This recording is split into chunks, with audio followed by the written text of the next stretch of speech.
Hello बच्चों, कैसे हो आप लोग? ठीक ठाक हो ना? तो पढ़ाई कैसे चल रही है आप लोगों की? अच्छी चल रही है ना? और कल तो नीट का एग्जाम है सर, तो सारे बच्चों को शुभकामनाएं हैं और रिक्वेस्ट है कि वो मन को शांत करके एग्जाम देंगे। ठीक है, पहले आप क्या पढ़े हो, ठीक है, नहीं पढ़े हो इसका टेंशन नहीं लेना है, मन शांत करके जाना है और शांति से एग्जाम देना है। सबसे पहले इजी क्वेश्चन को चूज करना है और उसको सॉल्व करना है, फिर हार्ड, क्योंकि शुरू में ही आपको हार्ड मिला तो आप कंफ्यूज हो जाओगे, आप फ्रस्ट्रेट हो जाओगे। इससे ये होगा कि आप इजी क्वेश्चन भी सॉल्व नहीं कर पाओगे।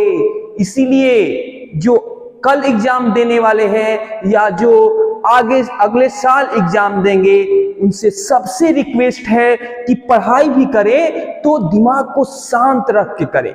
ठीक है, और एकदम शांत रख के, और यदि दिमाग शांत नहीं रहता है तो पर डे मेडिटेशन किया कीजिए, इससे दिमाग शांत रहेगा, एक काम आएगा। ठीक है, दिमाग, ठीक है, और आपका जो दिमाग है अच्छे तरीका से काम भी करेगा। ठीक है, तो क्या हम इससे सीखे कि आपको अपने मन को, दिमाग को शांत रखना है, ठीक है, और फोकस्ड रहना है। ठीक है, कि मेरा एम क्या है वहां पे फोकस्ड रहना है। ठीक है, तो आज हम स्टार्ट कर रहे थे, क्या पढ़ रहे थे पिछले क्लास में?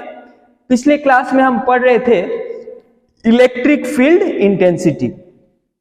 तो इलेक्ट्रिक फील्ड इंटेंसिटी में हमने देखा था कि जो E होता है वो क्या होता है, F/Q0, और हमने कहा था कि ये जो E है ये क्या है, वेक्टर है। क्यों सर? क्योंकि F क्या है, वेक्टर है। F क्या है सर? तो इलेक्ट्रोस्टैटिक्स फोर्स, अब बटा ये Q0 चार्ज। Q0 चार्ज, यदि कोई इलेक्ट्रिक फील्ड में Q0 चार्ज रखा हुआ है तो जो उस पे फोर्स लग रहा है वो ये फोर्स है, और जिस पे फोर्स लग रहा है वो ये Q0 है, F/Q0। तो E इलेक्ट्रिक फील्ड इंटेंसिटी। तो इसमें देखिए ना सर, इसमें ये और ये, इसमें वेक्टर कौन है सर? तो F है वेक्टर। ये क्या है सर? तो ये है स्केलर। इसका मतलब ये वेक्टर है तो ये भी क्या होगा सर? वेक्टर ही होगा, क्योंकि वेक्टर में स्केलर क्वांटिटी से मल्टीप्लाई करो या डिवाइड करो तो क्या होगा, कोई चेंज नहीं आएगा, वेक्टर ही रहेगा। क्या होगा? वेक्टर ही रहेगा, वेक्टर ही रहेगा। ठीक है, और डायरेक्शन भी क्या होगा, फोर्स के अनुसार ही होगा। लेकिन बट आ गया, बट आ गया, बट ये है कि यदि ये Q चार्ज है, ठीक है, ये Q चार्ज है और ये इसका फील्ड है, ये इसका क्या है, फील्ड है, ये इसका क्या है, फील्ड है, फील्ड है, फील्ड है, फील्ड है, फील्ड है, फील्ड है, फील्ड है, फील्ड है, फील्ड है, फील्ड है, फील्ड है, फील्ड है, ये भी फील्ड है, ये भी फील्ड है, ये भी फील्ड है। तो जो ये फील्ड है, यदि इसमें क्या आ जाए, सारा ये लाइन ही है सर। ऐसा थोड़ी ना कि यहां से खींचा हो तो इसके बीच में ये लाइन नहीं है, यहाँ पे इलेक्ट्रिक फील्ड नहीं होगा, यहाँ पर भी इलेक्ट्रिक फील्ड होगा, यहाँ पर भी, हर जगह सर इसके चारों तरफ। मैंने बनाया नहीं है क्योंकि एक एक पॉइंट पे बनाते जाओ तो टाइम बहुत लगेगा। आपको क्या कराना है, आपको समझाना है। तो यदि यहाँ पे टेस्ट चार्ज रखे, यहाँ पे टेस्ट चार्ज रखे 1 कूलम्ब, टेस्ट चार्ज रखे 1 कूलम्ब, तो ये क्या है, सेम पोलैरिटी का है, तो ये ढकेलेगा किधर सर? ये ढकेलेगा इनफाइनाइट के तरफ, बाहर की तरफ ढकेलेगा। तो यहां पर देखिए सर, फोर्स का डायरेक्शन और इलेक्ट्रिक फील्ड का डायरेक्शन क्या है, बाहर की तरफ है, एक ही दिशा में है, एक ही दिशा में है। ये Q चार्ज द्वारा 1 कूलम्ब पे जो फोर्स लगाया जा रहा है और ये इलेक्ट्रिक फील्ड का डायरेक्शन सेम डायरेक्शन में है। लेकिन यदि यहीं पे -1 कूलम चार्ज हो जाए, निगेटिव चार्ज हो जाए सर, तो फोर्स किधर होगा सर? तो ये जो प्लस क्यू चार्ज इसको अट्रैक्ट करेगा, मतलब फोर्स का डायरेक्शन ऊपर होगा सर, फोर्स का डायरेक्शन ऊपर होगा। लेकिन इलेक्ट्रिक फील्ड इंटेंसिटी कहां है? बाहर की तरफ सर। तो यदि प्लस क्यू चार्ज है और उसमें टेस्ट चार्ज को निगेटिव कर दे, तो फोर्स और इलेक्ट्रिक फील्ड का डायरेक्शन अपोजिट होगा। लेकिन टेस्ट चार्ज पॉजिटिव रहेगा तो इलेक्ट्रिक फील्ड और फोर्स का डायरेक्शन सेम रहेगा। इस बात को आपको मैं बताना चाह रहा था, ये बात बहुत ही इंपॉर्टेंट है। मतलब कोई कंफ्यूजन नहीं रखना है, आपके दिमाग से कंफ्यूजन घींच के निकाल देना है और सही बात आपके दिमाग में डाल देना है। क्या समझे? तो यदि ये समझ गए हैं तो और एक चीज मैं आपको बताने जा रहा हूं।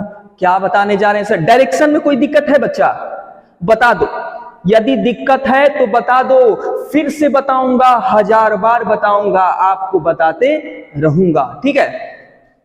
एक और चीज है सर, देखिएगा ध्यान से, यदि ये चीज समझ में आ गया तो एक ये चीज है सर कि कोई चार्ज है, ठीक है, कोई चार्ज है तो उसको क्या करना है? वर्टिकली स्थिर रखना है। ठीक है, कोई चार्ज है उसको वर्टिकली स्थिर रखना है, वर्टिकली ऐसा करना है कि वो इक्विलिब्रियम कंडीशन में आ जाए, न ऊपर जाए न नीचे गिरे। ठीक है, ऐसा कुछ करना है। ठीक है, समझ रहे हो ना? तो मान लो ये चार्ज है, क्या? पॉजिटिव चार्ज है। ठीक है, ये पॉजिटिव चार्ज है, ये पॉजिटिव चार्ज है। और इलेक्ट्रिक फील्ड कैसे है सर? इलेक्ट्रिक फील्ड है ऊपर के तरफ। इलेक्ट्रिक फील्ड का डायरेक्शन किधर है सर? ऊपर के तरफ। तो फोर्स भी इधर इस पे कितना लगेगा सर? ऊपर के तरफ लगेगा। लेकिन जो mg लगता है किधर लगता है सर? नीचे। यदि कोई भी चार्ज पार्टिकल है सर, तो चार्ज पार्टिकल पे तो ऑलरेडी मास तो होता ही है सर, ऑलरेडी मास तो होता ही है सर। तो जो चार्ज होगा नीचे की तरफ mg लगेगा ना सर, mg लगेगा कि नहीं सर? तो उसको चार्ज को छोड़ देंगे तो भट देकर नीचे गिर जाएगा सर, भट देकर कि नीचे गिर जाएगा। लेकिन हमको उसको गिरने नहीं देना है, उसके लिए क्या करेंगे सर? तो उसके लिए इलेक्ट्रिक फील्ड क्या करेंगे? उस चार्ज को इलेक्ट्रिक फील्ड में रख देंगे और ऐसे रखेंगे, इलेक्ट्रिक फील्ड का डायरेक्शन ऐसे होगा कि जो उस पे फोर्स लगे वो ऊपर की तरफ लगे, ऊपर की तरफ। जो क्या कर देगा? इस mg को, ये जो फोर्स ऊपर QE लग रहा है उसको स्टेबल कर देगा, मतलब सेम लगना चाहिए, तभी ये क्या होगा? इक्विलिब्रियम में होगा। ये गिर नहीं पाएगा, गिर नहीं पाएगा। समझ में आया? समझ में आया कि नहीं? यहां पे QE क्या हो जाएगा? mg के बराबर होगा। ये जो QE है वो mg के बराबर होगा, बराबर होगा। ये एक तरह से केस है जिसमें न्यूमेरिकल पूछ सकता है आपको। मैंने केस बताया सर, इसमें न्यूमेरिकल पूछ सकता है। केस फिर से समझ लीजिए सर। इलेक्ट्रिक फील्ड है ऊपर की तरफ, इलेक्ट्रिक फील्ड है ऊपर के तरफ, और इसमें रखा गया है एक चार्ज जो है पॉजिटिव चार्ज, जो है पॉजिटिव चार्ज। और ये चार्ज का वैल्यू कितना है सर? चार्ज का वैल्यू है Q। चार्ज का वैल्यू है सर Q। ये जो चार्ज रखा है उस पे जो चार्ज है, चार्ज बॉडी है, उसका वैल्यू है Q। Q है सर। तो ये जो बॉडी है, ठीक है, उसको गिरने नहीं देना है, गिरने नहीं देना है, क्योंकि गुरुत्वाकर्षण तो लगेगा ही, ग्रेविटेशनल फोर्स तो लगेगा ही, mg तो लगेगा ना सर। तो इसको गिरने से बचाने के लिए क्या करेंगे सर? ये ऊपर QE लगेगा और ये जो QE होगा mg के बराबर होना चाहिए सर, तभी ये नीचे गिरेगा नहीं सर। ये जो चार्ज बॉडी है नीचे गिरेगा नहीं। इसको स्टेबलाइज कौन करेगा? ये mg को, ये QE फोर्स क्या करेगा? स्टेबलाइज करेगा सर, स्टेबलाइज करेगा। इसका यूज कहाँ होगा सर? इसका यूज न्यूमेरिकल में होगा। इस पे बेस्ट न्यूमेरिकल आपसे पूछा जा सकता है सर, पूछा जा सकता है, ठीक है। इस पे बेस्ट न्यूमेरिकल मैं कराऊंगा भी, लेकिन उससे पहले और एक क्वेश्चन जो यूज होगा न्यूमेरिकल में, जो यूज होगा न्यूमेरिकल में, क्या है सर? बताइए सर। तो बउआ थोड़ा सूख जाने दो, क्योंकि लगा है पानी यहाँ पे, ठीक है। तो ये देखिए सर, कंसेप्ट ये है कि कोई इलेक्ट्रिक फील्ड है, ठीक है, इलेक्ट्रिक फील्ड है। जैसे मान लीजिए ये इलेक्ट्रिक फील्ड है, सॉरी ये चार्ज है पॉजिटिव, ये नेगेटिव चार्ज है, ठीक है। तो इसमें यदि क्यू चार्ज को छोड़ते हैं, पॉजिटिव क्यू चार्ज को, ठीक है, क्यू चार्ज को छोड़ते हैं, तो ये क्यू चार्ज जो है, यहाँ पे इलेक्ट्रिक फील्ड का डायरेक्शन किधर होगा? ऊपर से नीचे होगा ना सर। तो क्यू चार्ज को इसमें छोड़ेंगे तो ये क्यू चार्ज क्या करेगा? एक फोर्स फील करेगा सर। यदि ये इलेक्ट्रिक फील्ड है पॉजिटिव और निगेटिव, तो पॉजिटिव से निगेटिव इलेक्ट्रिक फील्ड होगा सर, होगा ना सर। तो यदि इसमें क्यू चार्ज को छोड़ेंगे तो एक फोर्स फील करेगा, क्यूई, क्यूई फोर्स फील करेगा ना सर। तो ये जो क्यूई यदि फोर्स फील कर रहा है, ये जो चार्ज है, तो ये एक्सीलरेट भी करेगा सर, क्योंकि हर एक चार्ज बॉडी मास रखता ही है। बिना मास के कोई चार्ज बॉडी एग्जिस्ट ही नहीं कर सकता। ऐसा दुनिया में कोई चीज ही नहीं है जो बिना मास, जो चार्ज, जिस पे चार्ज हो और मास ना हो। मतलब सर ये चार्ज है तो इसका मास भी होगा सर, और इस पे फोर्स भी लग रहा है क्यूई सर। क्या पकड़ना, फेंक रहा हूं, आप पकड़ो ना सर। ये चार्ज बॉडी है, मतलब चार्ज भी है, इस पे फोर्स भी लग रहा है क्यूई, क्योंकि इलेक्ट्रिक फील्ड में है सर। तो ये एक्सीलरेट भी करेगा ना सर, क्योंकि किसी बॉडी पे फोर्स लग रहा है तो उसमें एक्सीलरेशन आएगा ही, क्योंकि फोर्स के बाद ही एक्सीलरेशन आता है सर, समझो, ठीक है, समझे।